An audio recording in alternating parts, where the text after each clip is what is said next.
அனைவருக்கும் வணக்கம். ஸோ இப்போ குரூப் ஒன்னுடைய நோட்டிஃபிகேஷன் வந்துருச்சு. குரூப் 4 எக்ஸாமுக்கு நம்ம எல்லோரும் ப்ரிப்பேர் பண்ணிக்கிட்டு இருக்கிறோம். இதுக்கு இடையில் நிறைய செய்திகள் வந்தது. என்ன செய்திகள்? ஒன்று குரூப் 2 உடைய ஓடி போஸ்ட்டும் குரூப் 1 கம்பைட் பண்ணி வைக்க போகிறாங்க, 2A தனியாக நடக்கும் அப்படின்னு சொல்லி எதிர்பார்த்தோம். ஆனால் இது எல்லா பெரிய பயிற்சி மையங்களும் சரி, மாணவர்களும் சரி, எல்லார் மத்தியிலையுமே அது பேசு பொருளாக இருந்தது. ஆனால் எல்லாரும் எதிர்பார்த்தது அதுதான். ஆனால் அது நடக்கலை. ஸோ குரூப் 1 நோட்டிஃபிகேஷன் மட்டும்தான் வந்துச்சு. ஸோ இதுக்கான காரணம் என்ன அப்படிங்கிறப்ப, இந்த ப்ரொப்போசல் போனப்போ இந்த ப்ரொப்போசல் வேண்டாம் அப்படின்னு ஒரு முடிவு பண்ண மாதிரி செய்திகள் வெளியாச்சு. சரி, அப்படின்னா மறுபடியும் குரூப் 2 ஒன்றா நடக்குமா, தனித்தனியாக நடக்குமா? அதாவது இன்டர்வியூ போஸ்ட், நான் இன்டர்வியூ தனித்தனியாக நடக்குமா? இது எப்போ நோட்டிஃபிகேஷன் வரும்? நோட்டிஃபிகேஷன் ஆனுவல் பிளானில் சொல்லியிருக்காங்களே, அந்த மாதிரி வருமா? இதை பார்க்கலாமா? ஸோ மிக முக்கியமாக இப்போ குரூப் 4 அவங்க சொன்ன மாதிரியே ஜனவரியில் ரிலீஸ் பண்ணி ஜூனில் எக்ஸாம் கண்டக்ட் பண்ணுறாங்க. ஆனுவல் பிளானில் என்ன சொன்னாங்களோ அது நடந்திருக்கு. அடுத்தடுத்த எக்ஸாமில் பாருங்கள், குரூப் 1 எக்ஸாமு, குரூப் 1 சொன்ன மாதிரியே மார்ச்சில் நோட்டிஃபிகேஷன் வரும், ஜூலையில் எக்ஸாம்னாங்க.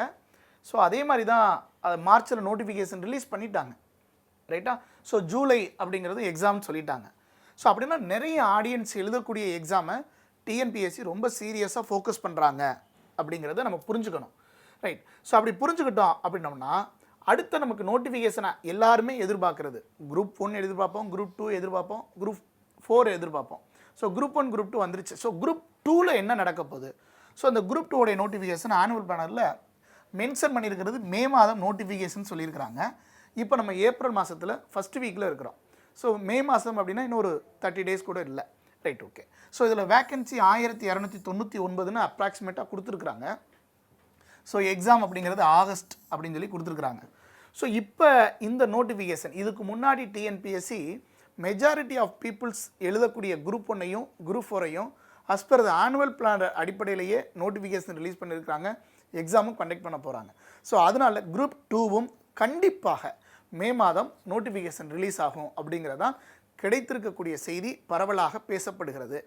நீங்கள் என்னப்பா இன்ஸ்டியூட் வச்சுருக்கீங்க, இந்த வீடியோவை நீங்கள் போடுவீங்க அட்மிஷனுக்கெலாம் நாங்கள் பேசவே இல்லை.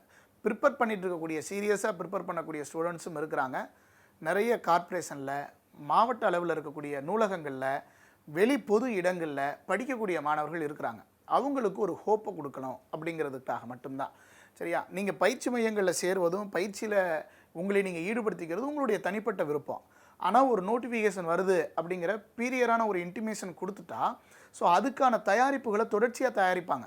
ஒரு தேர்வு என்பது, ஒரு தேர்வு அறிவிப்பு என்பதே இன்றைய காலகட்டத்தில் ஒரு பெரிய வரம். அப்படி ஒரு நோட்டிஃபிகேஷன் வந்தப்போ அதுக்குன்னு படிக்கிறது, எஃபர்ட்ஸ் போடுறது, அதை நல்லா பண்ணுறது, நல்லா பண்ணிவிட்டு கன்ஃபார்மாக எனக்கு ஜாப் வரும் அப்படின்னு அதுக்கப்புறம் இருக்கக்கூடிய நாட்களை சுமூகமாக கடந்து போகிறது அப்படிங்கிறது ஒன்று இருக்குது. இப்படி ஒவ்வொரு தடவையும் நோட்டிஃபிகேஷன் வரப்பெல்லாம் நம்ம விண்ணப்பிக்கிறது, கடமைக்கு ஏதோ எழுதுறது, மறுபடியும் அடுத்த நோட்டிஃபிகேஷன் வரும் அப்படிங்கிறது எதிர்பார்த்துட்டு இருக்கிறது அப்படிங்கிறதுலாம் எவ்வளவு காலத்துக்கு நீடிக்கும்? எத்தனை வருஷத்துக்கு நீடிக்கும்? முடியாது. ஸோ அப்படின்னா ஒரு நம்ம எஃபர்ட்ஸ் போட்டோம், அந்த ட்ரீமை நோக்கி போகிறோம் அப்படின்னோம்னா ஃபுல் எஃபர்ட்ஸையும் போட்டு ஒரு கை பார்த்துட்டு போயிடலாம் அப்படிங்கிற முடிவு பண்ணணும். ஸோ அப்படி பார்த்துட்டு போகிற அஸ்பரண்ட்டுக்காக நான் சொல்கிறது தான், மே மாதம் கண்டிப்பாக 3rd வீக் அண்ட் 4th வீக்கில் நோட்டிஃபிகேஷன் வரும் அப்படிங்கக்கூடிய செய்தி. தேர்வு அப்படிங்கக்கூடியது ஆகஸ்டோடைய 4th வீக்கில் நடக்கலாம், அப்படி இல்லைன்னா செப்டம்பர் 1st வீக்குள்ளார நடக்கலாம். ஆகஸ்ட் மிட்டிலிருந்து செப்டம்பர் 1st வீக்குள்ளார நடக்கலாம் அப்படிங்கக்கூடியது. சார் வேக்கன்சி 1294 வேக்கன்சிங்கிறது எப்போதும் நல்லா தெரிஞ்சு வச்சுக்குவோம். டிஎன்பிஎஸோட அறிவிப்பில் டிஎன்பிஎஸோடைய நார்ம்ஸ்குள்ளாரே இருக்கும், இன்ஸ்ட்ரக்ஷன் டு த கேண்டிடேட்ஸ் அப்படிங்கிறதுல டிஸ்ட்ரிபியூஷன் ஆஃப் வேக்கன்சின்னு ஒன்று போடுவாங்க, கம்யூனிட்டி வைஸ் போடுறது. அது போடுறதுக்கு முன்னாடி எப்போ வேண்டுமானாலும் வேக்கன்சி இன்க்ரீஸ் ஆகலாம், குறையவும் செய்யலாம், ரைட்? ஸோ அதனால் இருக்கக்கூடிய வேக்கன்சி கன்ஃபார்ம்டு, சரிங்களா? இதோட வேக்கன்சி அதிகமாகத்தான் வரும், ரைட்டா? எண்ட் ஆஃப் த கவுன்சிலிங் கூட அதிகமாக தான் வரும். சார் இன்னொரு முக்கியமான கேள்வி, இந்த நோட்டிஃபிகேஷனே 2 வருஷம் இழுத்துட்டு இருக்க போகிறாங்களா? 2022 பிப்ரவரியில் வச்சு 2024 ஏப்ரல் வரைய கூட இன்னும் ரிசல்ட் போடாமல் இழுத்துட்டு இருக்கிறாங்களே, ஒரு ரீச்சர் ஜோன் வச்சுட்ருக்காங்களே, அந்த மாதிரி இதையும் பண்ணுவாங்களா? நான் 10th படிக்கிறப்ப அப்ளை பண்ணது, இப்போ எல்லாம் அவங்க 12th முடிச்சு காலேஜுக்கு போக போகிறாங்க சார், இதுவும் அப்படி நடக்குமா அப்படின்னா இது தான் நம்ம சொல்ல வந்தது.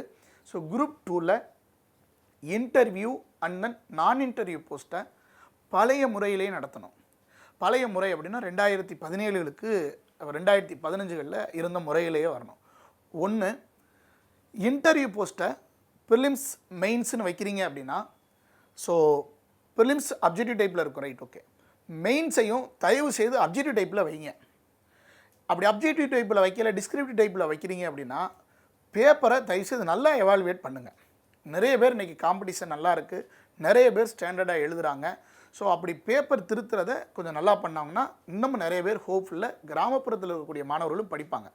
அப்படி இல்லை, பேப்பர் கரெக்ஷன்ஸில் பயஸ் இல்லை அப்படின்னம்னா அதை அப்ஜெக்டிவ் டைப்பாக வச்சுட்டு போயிடலாம். மெயின்ஸையும் அப்ஜெக்டிவ் டைப்பாக வச்சுட்டு போயிடலாம், ரைட்டா? அதில் பிரச்சனை இருக்காது, ரைட், ஓகே. அதுக்கப்புறம் மெயின்ஸை பொறுத்தவரை வரக்கூடிய வருத்தங்கள் என்ன?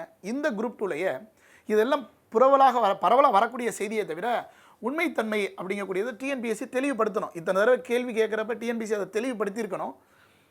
தமிழில் எழுதக்கூடிய மாணவர்கள் நிறைய பேர் இன்டர்வியூ போஸ்ட்டுக்கு கூப்பிடலை. தமிழில் எழுதினவங்க மிக குறைவான பேர், சொற்பமானவர்கள் தான் தேர்வு செய்கிறாங்க. ஸோ மெயின்ஸ் தமிழில் எழுதுனா அது கொஞ்சம் இடர்பாடுகள் இருக்குது, மதிப்பெண்கள் வர்றதில்லை அப்படிங்கிற ஒரு குற்றச்சாட்டையும் பொதுவாக தேர்வர்கள் தொடர்ச்சியாக வச்சுட்டு இருக்கிறாங்க. இதுக்கு பதில் சொல்ல வேண்டிய கட்டத்தில் தேர்வாணையம் இருக்கிறாங்க. ஸோ ரைட், அப்படின்னா அதையும் கொஞ்சம் கன்சிடர் பண்ணி திருத்தணும். ஸோ அப்படின்னா இப்போ இருக்கக்கூடிய ஸ்டேட்டஸ் அடிப்படையில் ஓடி, அதாவது இன்டர்வியூ போஸ்ட் அப்படிங்கிறது சொல்கிறது மட்டும் ப்ரிலிம்ஸ் அண்ட் மெயின்ஸ் இன்டர்வியூ அப்படிங்கிற பேட்டர்னுக்கு கொண்டுட்டு போவாங்க.